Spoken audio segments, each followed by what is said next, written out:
So I will be talking about Gabriel Garcia Marquez's Innocent Erendira and other stories. Just a little bit of background about Gabriel Garcia Marquez. He was born into a small town of about 10,000 people in Aracataca, northern Colombia. He was raised by his maternal grandfather till he was about 8 years old when his grandfather passed away. He then lived with his father, who persuaded him to pursue a serious career, in which he began to study law. Unfulfilled, he left to write poetry. He found solitude in simply vanishing for hours to read, think, and write. He later started writing as a journalist, where he learned different styles of writing.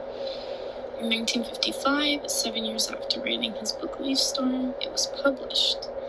Then this opened the doors to his exploration of fiction and magical realism.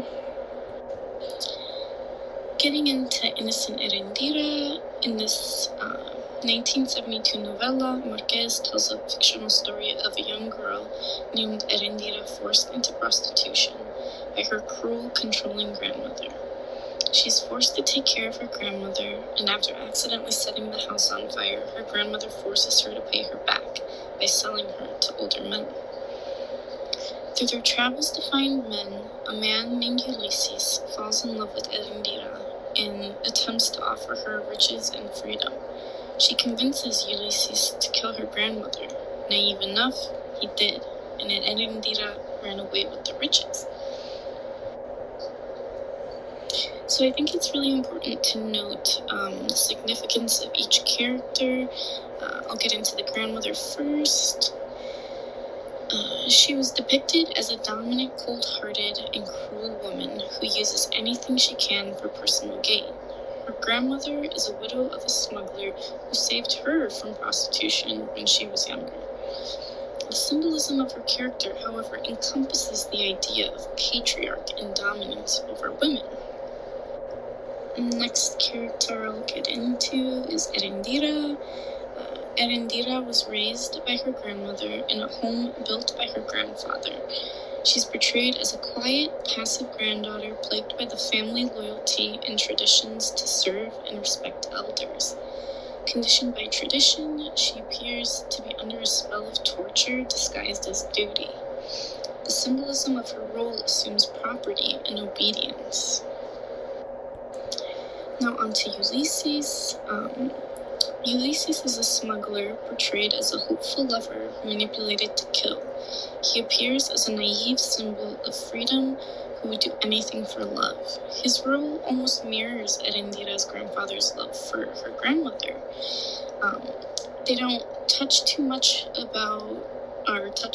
that topic too much in the story, but I think it's interesting how, as we read on, we can see the cycle almost repeating itself. Or family cycle, rather.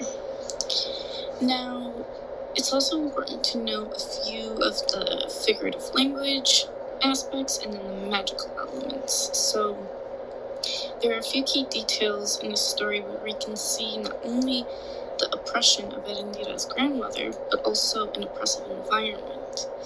There's a quote where it says, "The wind of her misfortune began to blow," and then reference to the desert and the sun suffocating the life of Erendira.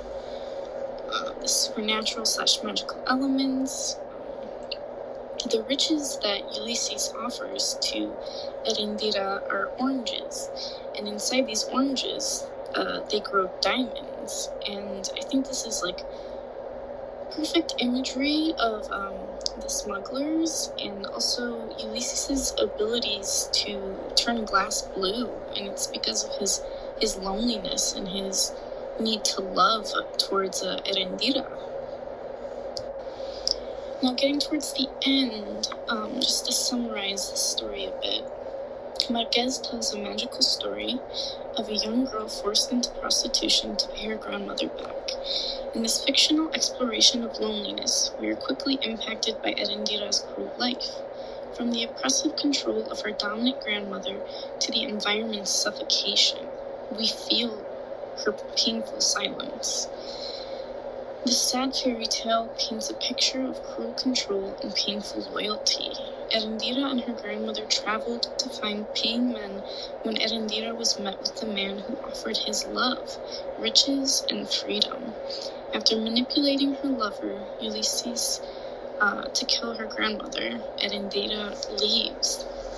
So it's really interesting that this book, portrays these kind of, dominant character, very submissive character, and then this symbol of freedom. It's almost like a straight up fairy tale, but taking like these magical aspects on, and also just the cruelness of and the pain of all of this. It's very heavy.